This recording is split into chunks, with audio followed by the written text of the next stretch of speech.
If their eyes glass over, I will know it. Yeah, that's good to get some visual feedback there. So, Yeah. all right. Well, good afternoon once again. Happy New Year. Happy 2025. I cannot believe we're already here. But I'm so glad you all decided to join us today. If you missed the first time I asked you to do it or the second time, go ahead and introduce yourself in the chat. Just say, your name, where you're from, how you're involved with environmental education. You can rename yourself to include your pronouns if you'd like. You can also turn on closed captioning. There's your menu bar down at the bottom. You should be able to turn that on if that's helpful to you throughout the meeting. We are recording this presentation, and that'll be available after the fact on our website, and we'll share it out with the listserv. Just to cut down on distractions, if you want to keep yourself muted when you're not talking or answering a question, or that helps a lot. But we do encourage you to leave your camera on if you're comfortable with that or in a situation where you can do that. Like Wren said, she loves to see folks, and make sure your eyes aren't glossing over, even though I can't imagine that will happen during this presentation. So, but anyway, we'd love to see you if you would like to turn your camera on. Okay, so for those of you who are joining us for the first time today, I think that's a few folks. Welcome. This is our co-facilitator team for our community of practice. I am Brittany Ray. I am the Deputy Director for the Kentucky Association for Environmental Education. I've been with KAEE since 2016. Yeah, which is a long time now, coming up on 10 years. But that's really when my JEDI journey kind of started, was when I first got into this world, and it has been such a wonderful experience, and I have loved all the opportunities that I've had to grow, and I've really loved serving in this role as a co-facilitator with my amazing team. And David is going to be a little bit late. He had a conflict with this meeting time that was set well in advance, but he will join us at some point in the meeting, but you won't get to hear him introduce himself probably. But I'll let Roberta introduce herself real quick. Hey there, Roberta Burns. I'm currently working at the Kentucky Division for Air Quality, so I work for state government, doing environmental education. I've been here for 15 years, and I've been a part of KAEE for probably 25-ish years, something like that. And just thrilled to see so many wonderful faces join us for today's meeting. Yeah, awesome. And for those of you who don't know David, David is a new board member at KAEE. He is in Hazard, Kentucky. He works for the Pathfinders of Perry County. And he just joined us as he co-facilitated his first meeting in October. So we're excited to have him on the team. He took the place of Jackie Lomore, who was one of the original co-facilitators, but she has taken a step back to spend more time with family. So we'll welcome David when he gets here.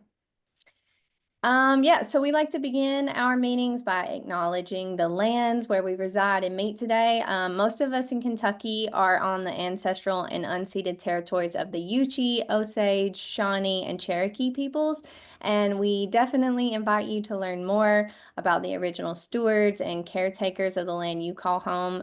There's this wonderful resource called Native Land Digital, and I'll drop the link in the chat just in case you've never seen that. It's really, really great. There's that. Okay. So just a quick look at our agenda. I will just remind us and share for those who are new our vision for this group. We'll talk about our learning pathways real quick, and then we'll get right into our topic of environmental interpretation with our amazing guest speaker, Wren Smith. And then there's going to be discussion built into this this particular meeting, but there will be a little bit of time at the end if you have more questions for discussion. And then, of course, we'll wrap it all up and share what's coming up next at the very end. All right, so for those that are new, we are a learning community working together to foster and support practices of racial justice, equity, inclusion, and diversity in the outdoors and in environmental work. This is the community of practice that we host is hosted by the Kentucky Association for Environmental Education. And as the organization and as co-facilitators, we certainly do not pretend to have all the answers, and that's why we call this a community of practice. It's a place to learn from and with each other, to grapple with the inequities that exist in our field and to practice dialogue around these topics with honesty and empathy. And these are our learning pathways. So these are really like the objectives for our meeting, what we kind of want to work toward as we meet each time, and what we want you to take away at the end. So we want to increase our vocabulary related to diversity, intercultural awareness, and belonging concepts. We want to engage across human difference in a manner that honors and values agreeing and disagreeing about diversity. And we want to embrace our overall racial diversity and belonging journey. And that's inherent in the mission of our community of practice, ideals, and vision. So now I'm going to hand it over to Roberta to introduce Wren. It's such a delight. I have known Wren for a very long time, probably 30 some years. Okay. And she and I took a nature journaling course together up in Loveland, Ohio, at least 3 decades ago, and have crossed paths multiple times over that since then. During her 25 years at Bernheim, we have worked on art and environmental education programming there together. Wren has been a longtime certified interpretive trainer for interpretive guides. A lot of folks who work in parks and the park system through the National Association for Interpretation, and she has. When I first joined KAEE, she actually was getting an award from our organization. So she's got her feet in both realms. You may be pleased to know that she was recently honored with a couple of pretty big time awards, I will say. She received the 2024 National Association for Interpretation Award of Distinction, which honored her exceptional contributions in the field of interpretation. And she also was awarded the Thomas Say Award of Excellence as the Outstanding Naturalist for 2024. And that award honors her achievements as a naturalist and her ability to inspire awareness, understanding, and stewardship of the natural world. So I am pleased to hand it off to one of my favorite people in Kentucky, Wren Smith. That is so incredibly kind of you. I really, really appreciate that. I'm hoping that I'll be able to share my screen, and if not, we have a backup plan. But I'm so glad to see everyone here. I'm recognizing some faces and some are new to me. One of the things that I would like you to do, I know you've put in your names in your chat and where you're from. I got to see some of those, but if you would, just please write in your chat if you were a body of water today. No, let's change that up a little bit. How about just simply writing out your favorite body of water? Just put that in your chat. We'd just like to see what kind of bodies of water you all love. That would be helpful. Thank you. Okay, let's see if I can share this.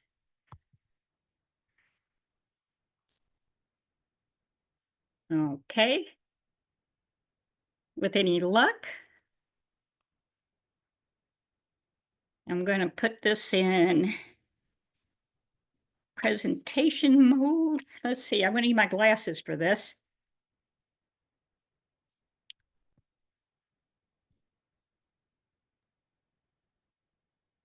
Well, I have one important goal for me here is to hope that and I think this fits in with what I was asked to do, which is to share the similarities and differences between EE and environmental interpretation, and in ways that hopefully advance our shared values, because I believe that they are many.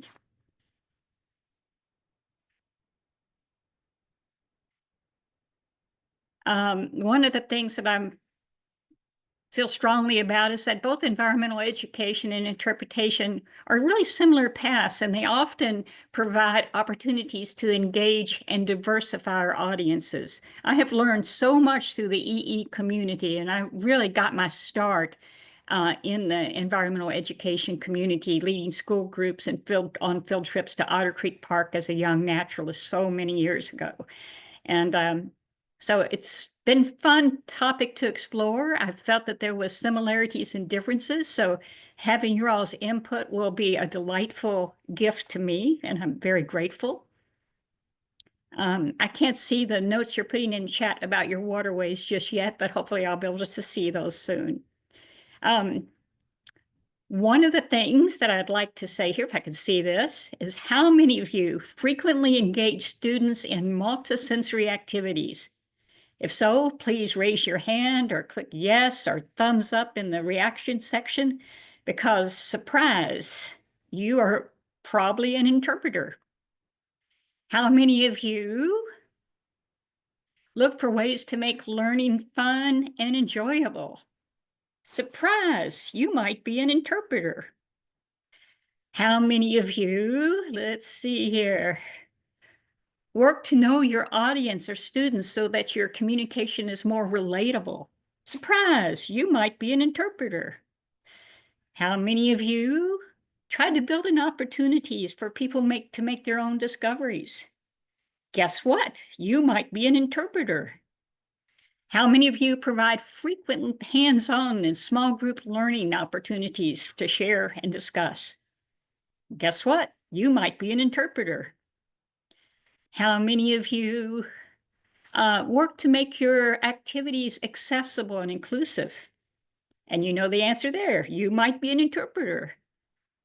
How many of you look for how many of you routinely use those open-ended and broad questions with your students?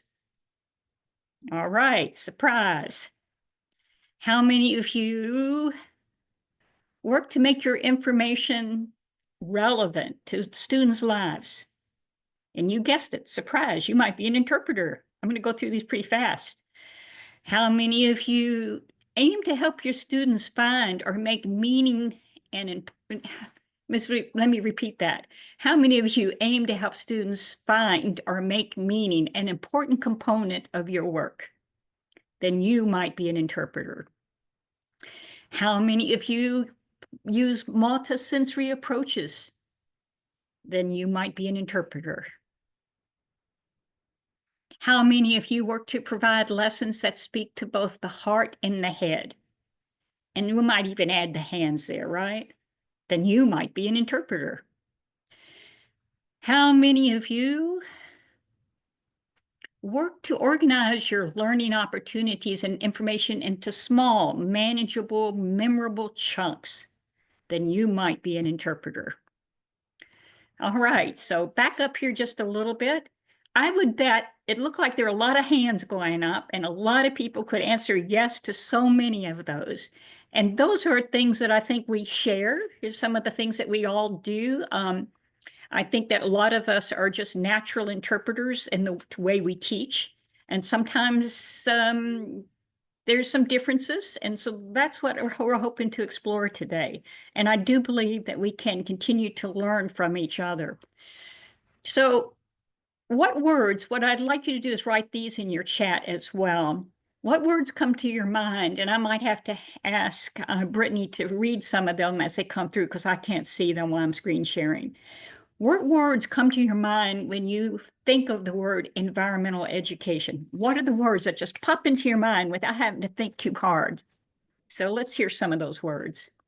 You should, if you click on your little bar down there, if you click where it says chat, it should open it up in a new window for you. I know it's kind of hard where you're sharing screens, but while you're working on that, I'll say some of these. It's interconnection, connections, touch, nature, sharing nature, outdoor, joy, lessons, nature, accessibility, exploration, models, sharing, stewardship, authentic, inspire.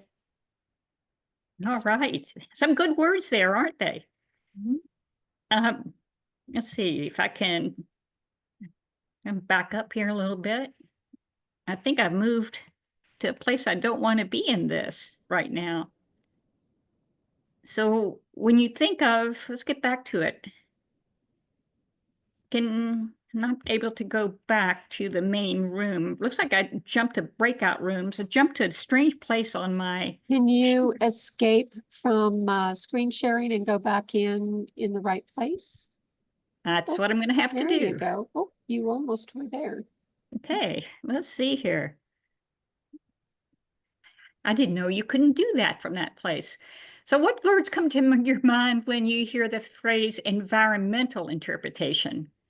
And I'm not going to try to do that right there. I'm not going to try to watch the chat. I'm just going to have Brittany read a few of those words out. So what phrases come to your mind when you hear, or what words come to your mind when you hear the phrase environmental interpretation? Relevant, story, naturalist, place-based, perspective, ecosystem, also connections, free-flowing, outside. All right. So there's some words that, do we have any of those words that kind of were the same for both? Did we see any of those?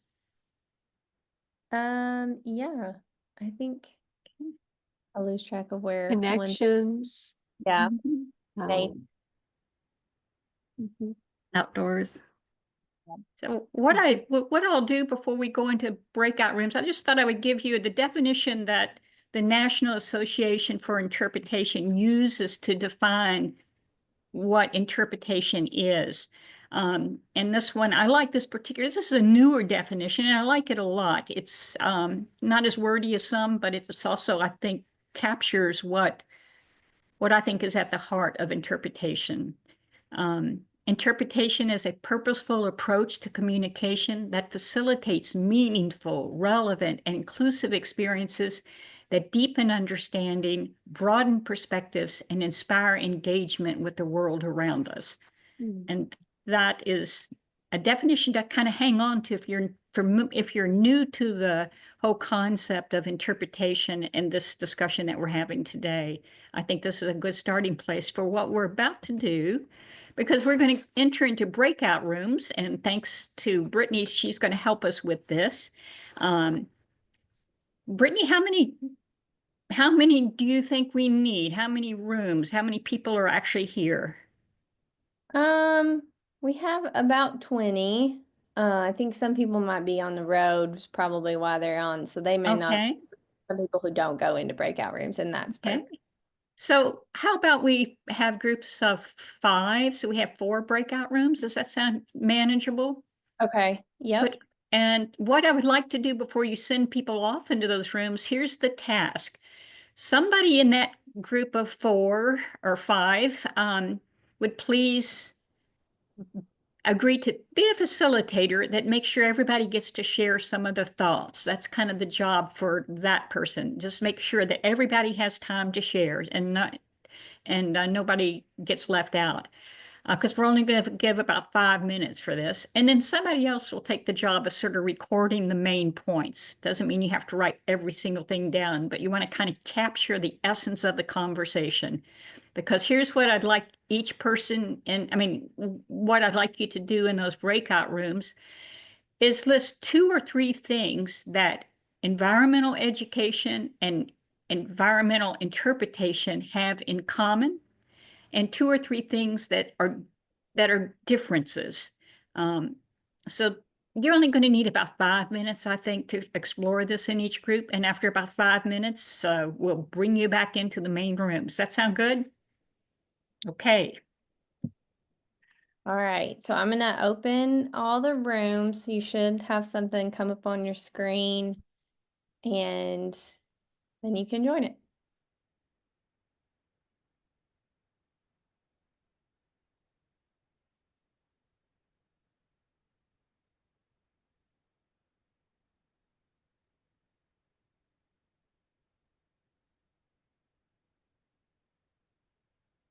Roberta, do you want me to put you in a room?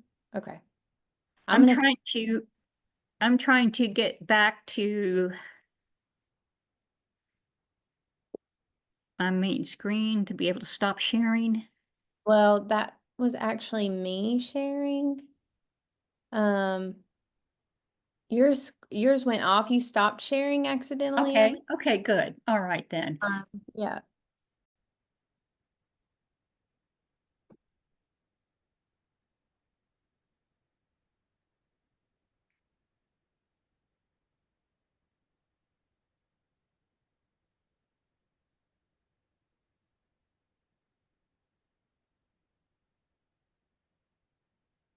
Oh man, I always hit the button when it says leave the breakout room. I wasn't ready. That's Oh, that happens to me too. It's like, oh, it's green. Tap. Yeah, you're excellent.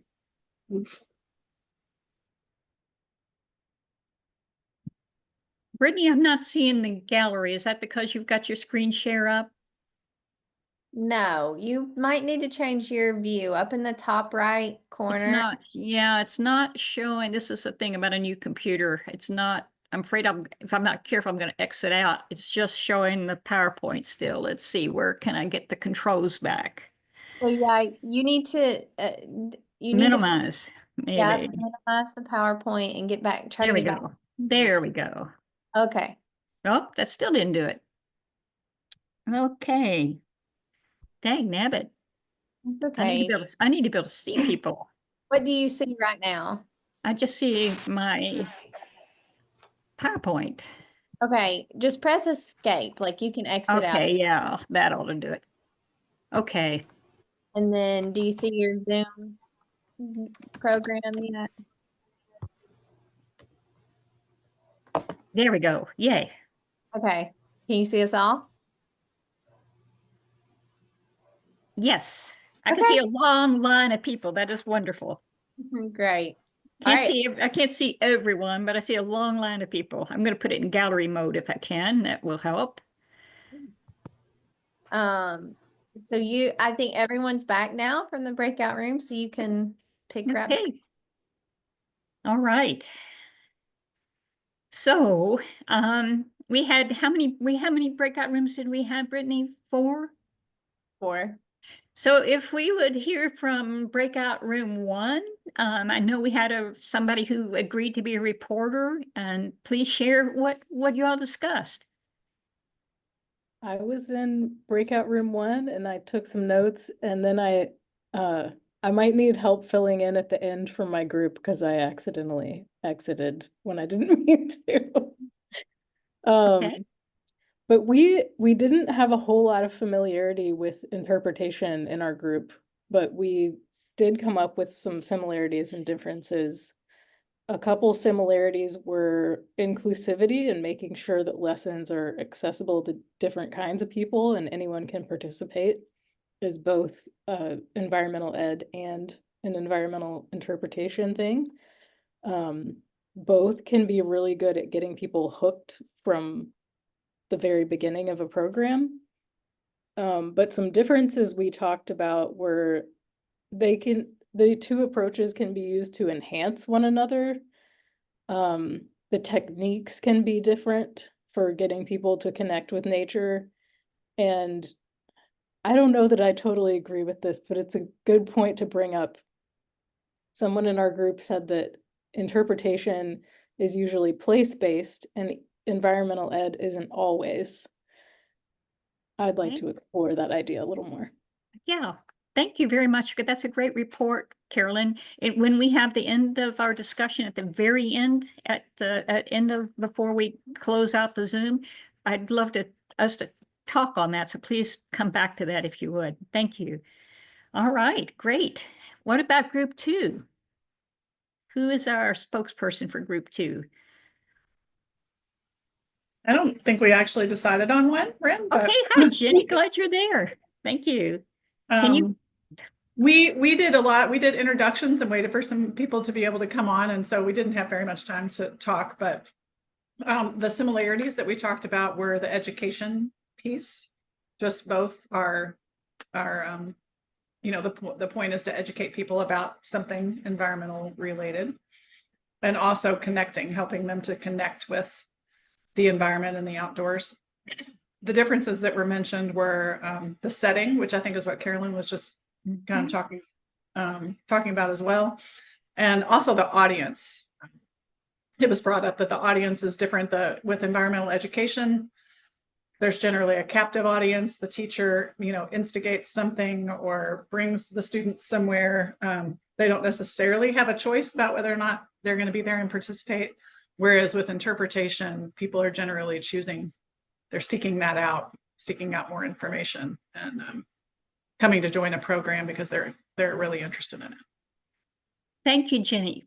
One of the things that we discussed when we were planning for this get together was how their environmental education, when a group comes to like a site to have an environmental education program or interpretive program, they are kind of in this gray area between being a captive audience and a non-captive audience. So we explored how there's this little gray area where they may be captive because they're a school group and they have to be there, but it's also a little different because there's a new person, a new place, and all those kinds of things. So, and when I'm doing like a certified interpretive guide training, it's also one of those kind of gray places where they are needing those, additional rewards, such as the certification towards some professional advancement or personal knowledge, but they really are going to concentrate in a way that they might not for a program that they do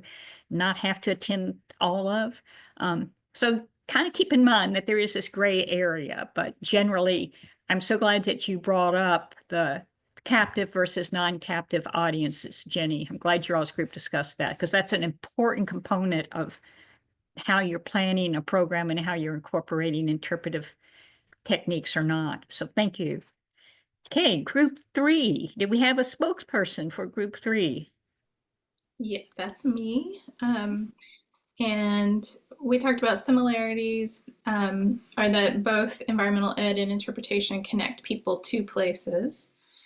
One member of our group said that they educate like an interpreter, and most of their work is experiential and sensory. Both also incorporate learning and facts. And we purposefully try to have an outcome for each type of program.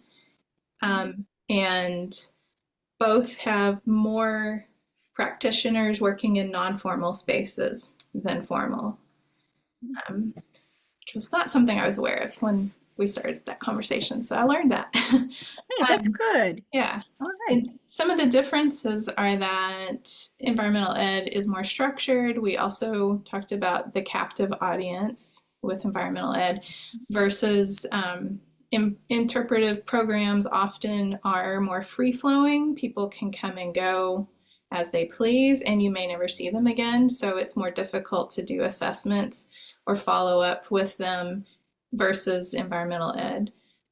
And then often it's thought of environmental ed being more outdoors, and interpretive programs can be in more of a constructed atmosphere indoors, and environmental ed often has a more in-depth lesson, whereas interpretive programs can work without a lesson plan at all. Thank you, Karen, very much. I appreciate that. Good job, you guys. Do we have another group? Yeah, I thought we had one more group. So who's our spokesperson? Is that you, David? No, it must be, Hi, I'm Risa. hi, I took Risa. notes for group 4. We discussed the similarities being that both are connecting people to the natural world, and that both are never ending and evolving learning processes that are holistic and interconnected.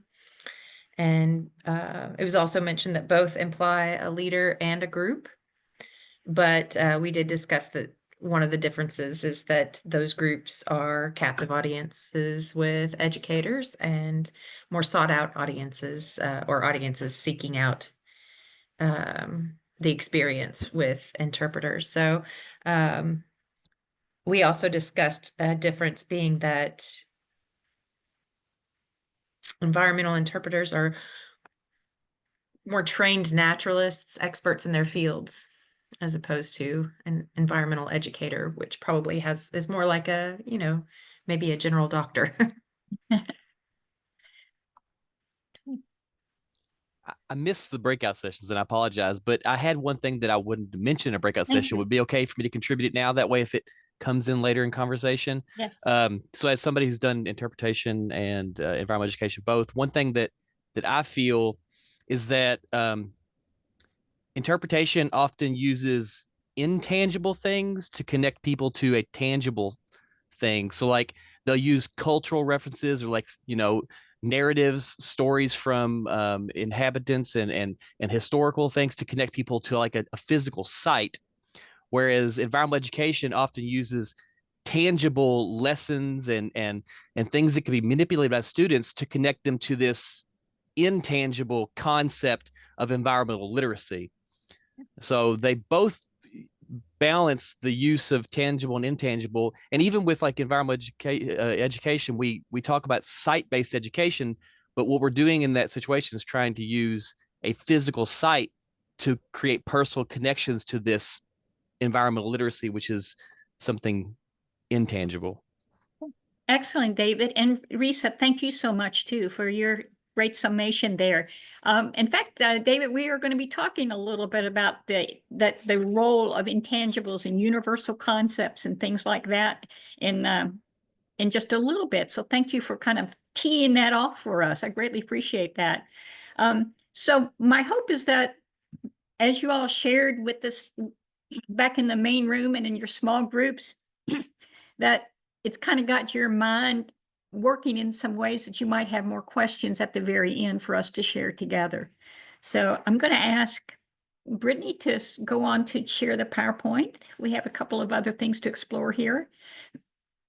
So these are some key differences that I listed just a few of them. I knew you all would be adding to them and having some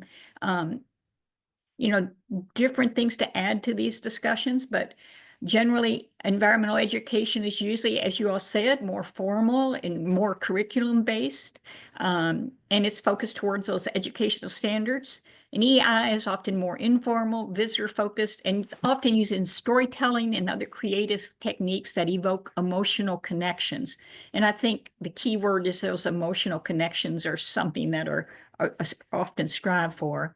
And then some of the other similarities and differences would be in the next slide, I think. Just a little bit of comparison. Again, I put some things out here knowing that you all would cover them, and I think you did. I'm just going to let you all look over that and see if you have any questions about it.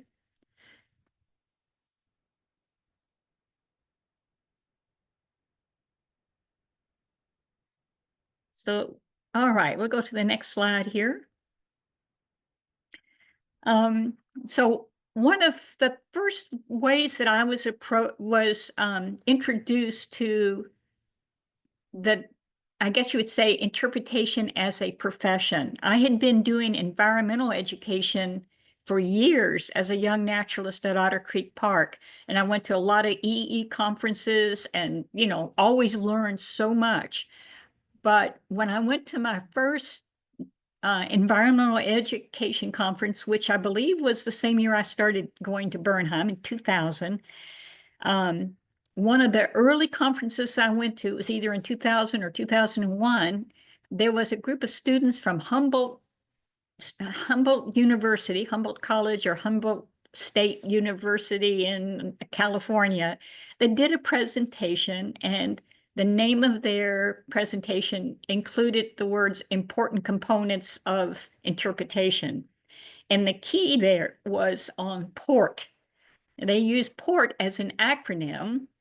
And I didn't realize, I'll tell you later, I didn't realize that this actually kind of was an adaptation from Sam Ham, who wrote a similar but different acronym. But as my first exposure to some of the simple components of interpretation, this was very, very helpful to me. And I also like acronyms that make sense. And this one made a great deal of sense because, you know, as you know, a port is a place where a journey stops and sometimes picks up passengers, and also sometimes where it anchors itself and leaves. So I really like this particular acronym. So P, let's go to the next slide there, is for pleasurable. Interpretation should be pleasurable. And again, these are things that I think a lot of you do intuitively. You're intuitive interpreters through the way you educate, just like I discovered when I started attending NAI conferences, is that a lot of what I was doing, I did it intuitively, but having exposure to some of the ideas helped me to be more conscious of how I could improve my connections and make them stronger by being more conscious of what I was doing. So if I say interpretation should be pleasurable or / enjoyable, what are some of the things, just write some things out in the chat that you do to make your programs or classes pleasurable or enjoyable. Just put some things in the chat if you would. Okay, you're making it hands-on, humor, jokes. Okay, what else? Who else? Your gamification, artifacts, things that you're touching.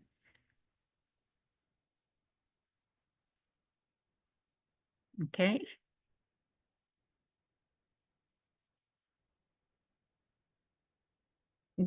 Okay, I've seen a lot of good stuff here. Ambassador animals, interactions, movement, all these good things. All right.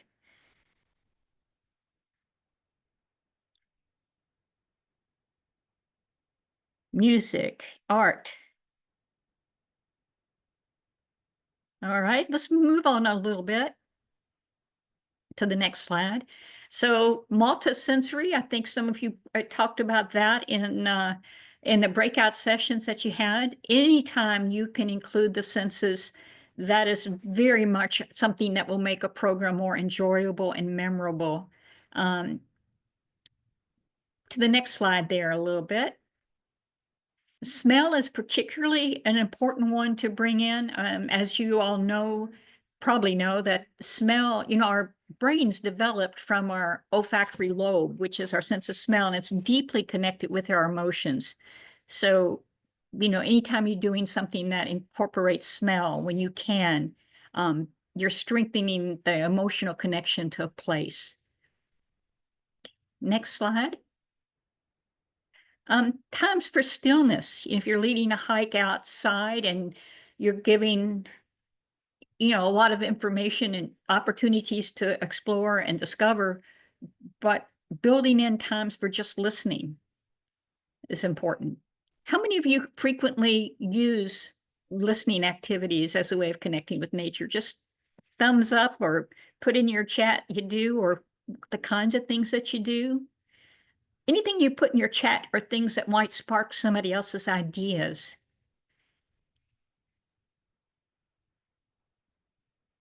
And I think just being quiet out in the woods or fields, or taking time to just have kids do little sit spots or whatever, is really a wonderful way of making a program more enjoyable. I'm looking at the time and realizing that I'm going to have to move faster than I thought to get through all of these things. So let's go to the next slide.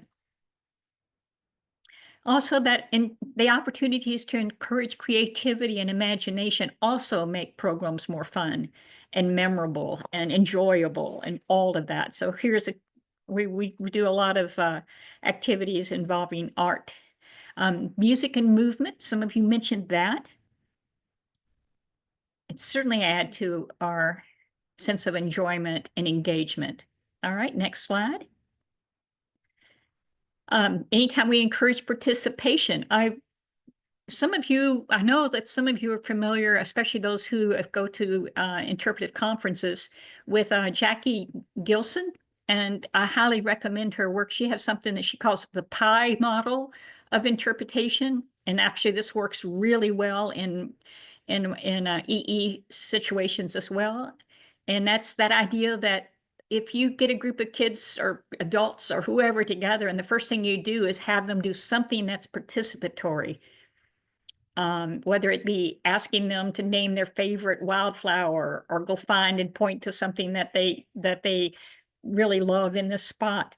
And then you layer in the information and encouragement at the where you lay in the information built on the participation, and then you provide encouragement for them to do something with what they discovered or learned. You might call that a call to action or the take-home component. And of course, whenever you take a bite of pie, you're usually not just taking the meringue or the pudding or it's a little bit of it all mixed together. But the pie model is just kind of an easy way of thinking about encouraging the participation. All right. How many of you, as I said earlier, you often ask these open-ended questions that can be really important for engagement? If you're familiar with Law's Guide to Nature Drawing and Journaling by John Muir Laws, I highly recommend it. If you've never come across his work, it's excellent. Some of you may have been introduced to his work through the Beatles group. That's Better Environmental Education. I forget what, learning, sharing, expertise sharing. It's a long, complicated acronym that I never get right, but they introduced me to this work by John Muir Laws. And the questions are very simple, but these are things that I think build in equity and inclusiveness with any program. And that is, you're waiting for your group to begin a particular activity, or you're beginning an activity, and simply asking people what they notice. You're standing out in the woods or you're standing by a tree. What do they notice? And getting them to share, and sometimes do the pair share where they're sharing with someone else. Because what people notice is what they notice. So it doesn't matter whether they've been a science instructor or whether they've just out in a new place. That's a great question to start with. And then because you're noticing and you're observing, it's making you wonder. So what do you wonder? What curiosity is aroused by your observation? And last but not least, what does this thing that you're studying or this creature remind you of? That is a really wonderful way of connecting, not only with similarities, maybe this curled leaf looks like a boat, but it also might remind you of the last time you raked leaves or jumped in a pile of leaves with your kids or something like that. So it's a great little 3 questions to think about. And those open-ended questions. Okay, so the next. I'm sure everyone here, as a teacher, you're familiar with the hierarchy of needs, how important this is to think about creature comfort, especially if you're doing something outdoors. If you've got a group of kids that are miserable and cold and wet, they're not going to be paying attention to whatever it is the lesson is. If they're hungry, that's why I believe so strongly in school lunches and things like that. You need to take care of these things. So we're going to move on faster now, please. The other aspect of it is interpretation is organized. Programs that have a clear introduction, middle, and ending usually. But the most important part of this component, I think, is that it's, if you're sharing things in small, memorable chunks, that provides some you're basically helping to assure that you're not overloading students with, the fire hose of information. And of course, it's good to present it in a logical, sequential way. I like this graphic a lot. You can see why it matters to be in smaller, memorable chunks. It's easier to count. Next slide, please. Which is easier to comprehend, this or the next slide? That. And this one's also a great little graphic because it illustrates that prior knowledge helps with organizing materials in your mind. It creates a scaffolding, so to speak. All right, next, please. Interpretation is relevant. And what do we mean by relevant? Let's go to the next slide. I think we've got some ideas there too. And this is where we start getting into what David was talking about. You're connecting the tangibles to intangibles and universal concepts. And we're going to be talking more about that in just a minute. And you're trying to connect with something that's in the experience of your students or visitors. So let's go on to the next. So here's kind of a little quick exploration of what we mean here. What do we mean by tangibles, intangibles, and universal concepts? So here we've got an apple. There's a lot of things you could say about an apple, right? You could, right now in chat, you could start describing it. It's red, it's rounded, it's got a stem, it's sitting on a log. If you cut it in half, you might see a star shape if you cut it horizontally with the seeds. You could tell about how they got to this country and how they've evolved and changed and all these kinds of things. Lots of facts about it. But what about meanings? The apple is a great model, I think, for thinking about meanings. So if you will put I thank you for writing in the chat there. What are the things that an apple could mean? What are some of, culturally speaking, apples have a lot. So just write a few things in chat. Yes, health. An apple today keeps a doctor away. Sin. All right. Newton. Yes. Grafting. The apple of my eye. On and on. Let's hear just a few more. Again, I'm going to move us faster than I would like. Surrealism. Okay. We've got all these associations. Now let's go to the next slide. And then, of course, environmental education uses these intangibles for creating those meaningful experiences. And, when you see an eagle, what do you think of? You could describe it as having a white head and a white tail, and you could describe its wingspan and all of that, its talons. But what does it mean? What are the meanings? Let's write a few of those. Yes. Very good. Hope, majesty. Impressiveness, yes. Okay. Well, now not. Okay. Oh, yeah. Okay. All right. Let's go on to the next. Again, I'm keeping an eye on time, so I'm moving us faster there. So when you see these pictures, these things have meanings for you, right? Couple of on the left. What intangibles? And when we talk about a universal concept, basically, those are intangible ideas that have really broad understanding. Like the picture on the right is, lush and green and, sort of some descriptive, but maybe it's peace. What else on the right? Other meanings it might have that would be universal.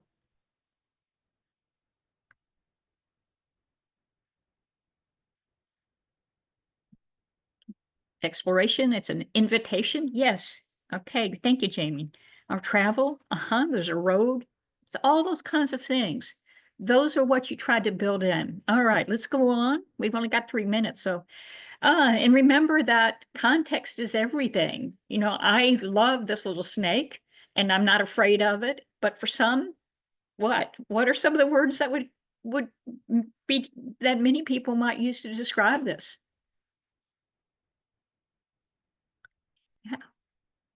Yeah.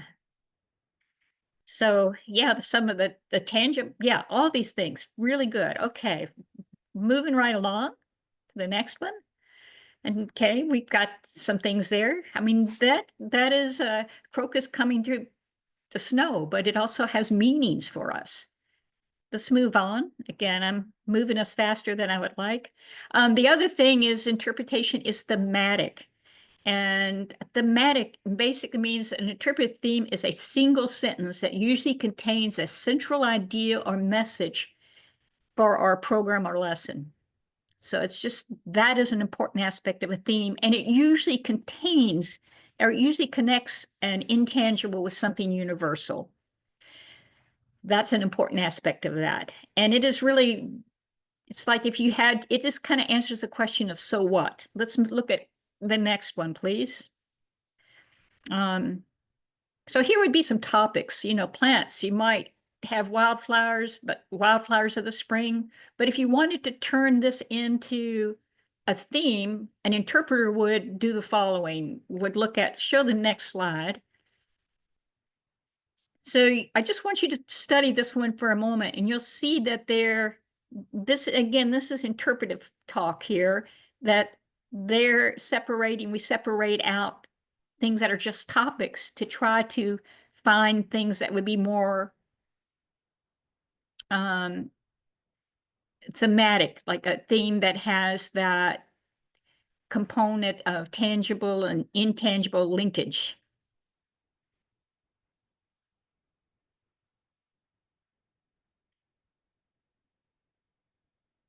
Boy, I'm having to rush through this awfully fast. So, all right, let's skip to the next then. So this is kind of the summary of the PORT model, is that it should be pleasurable. It should aim to make programs enjoyable and engaging by using the multisensory participatory approaches and engage the heart and the head. It should be organized and organization can make your programs easy to follow. If your program is unorganized, it'll be easy to forget. Look for ways to make a program meaningful for your students. Try to understand how the subject matter might be important to your students. And thematic, what do you want most for your students to understand? When you can do that, you're giving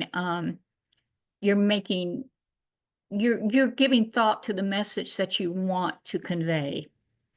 So that's kind of a quick wrap up. And I wanted to show you the next slide. So if you'll skip to that, is that again, just like with the pie model, these things overlap.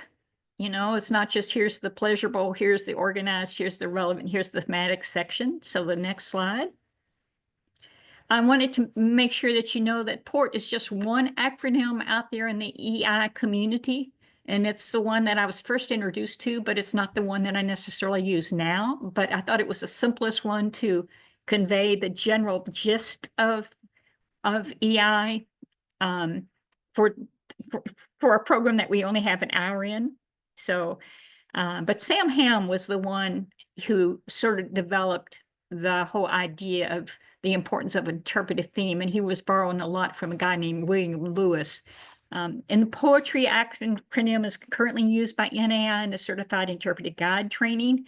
And the HEART model is developed by Tim Merriman, and that can also be found online in the resource sheet that I've attached, or will be shared with you all through, I think, probably through the chat. So We think can we have send one that out. more. Okay, so hopefully we can see how the environmental education and environmental interpretation can help us grow and diversify our audiences by becoming more aware and conscious of our activities and program structures that make our efforts more pleasurable or enjoyable, organized, and thematic. So hopefully this gives you some idea of how how these different approaches can help us do the things that we both environmental education and environmental interpretation care about. So I do not know how quick you are there's a couple of resources here. There's going to be some in chat.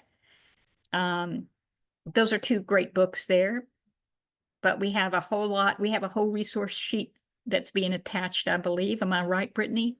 Yep, I just put the link in the chat and then I'll share it. It'll be on the website too. Okay, so if we can go back to the main room now. I do not like to keep people longer than they signed up for, but that's kind of up to you all. If you have any questions that you would like to ask, I'm here for a bit. So how do you usually do that, Brittany?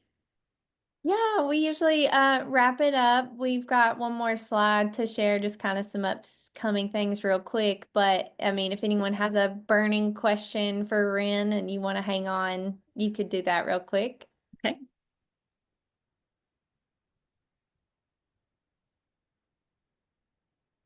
I'd like to thank everyone for being here. It was a pleasure having a chance to share with you guys. I hope it gave you some ideas on the similarities and differences, and I hope you find it useful. Again, it's hard for me to limit it to an hour, but thanks to your all's involvement, I think we managed almost. No, absolutely. I'll let David wrap us up. You do have some notes in the chat there about how awesome it was, Wren. So Oh, thank you. you. David, we cannot hear you. Just want to also thank Wren for being here and teaching us some ways that maybe we can pull in from a community outside of ourselves as environmental educators to overcome some of the equity and diversity and inclusive challenges that we often see in our field. You know, to learn from other people in collaboration is obviously the best way to make ourselves more effective. So we want to thank her. Also, just to mention a few things here, the JEDI Book Club will be meeting March 27th at 4 p.m. and they will be looking at Elizabeth Salwin's Multi-Solving with a focus on Chapter 10, Multi-Solving and Equity. Our next community of practice meeting will be March 20th at noon, and the details for that will be coming soon. You should receive those things in email, or if you're not already subscribed to get the emails, you can go to the website address there and find out more information about that. Other than that, we just want to thank everybody for being here. It's we love everyone here and collaborating and just being better because of our communication and connections to everybody else.